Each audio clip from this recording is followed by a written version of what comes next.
vead kipuvad tulema sellest, et kas siis ma ei tea, kas ei viitsita või ei juleta oma peaga mõelda. Et olen tihti näinud seda, kus hankijad on oma menetluse jaoks võtnud mõne absoluutselt temaga mitte seotud äriühingu või valla või asutuse hankedokumendid, teinud seal Ctrl A ja Ctrl C ehk kopi kõik, mis seal on, tõstnud enda dokumentidesse ümber ja siis võib-olla muutnud seal ära kuupäeva ja hankija nime ja siis arvanud, et sellega saab võidukalt ratsutada.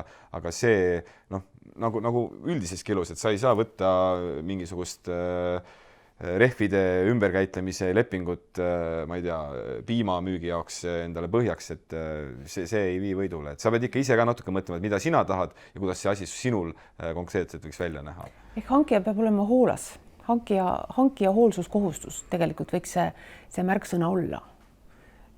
Et millele tugineda ja kuidas toimida, et siis peaksid asjad sujuma.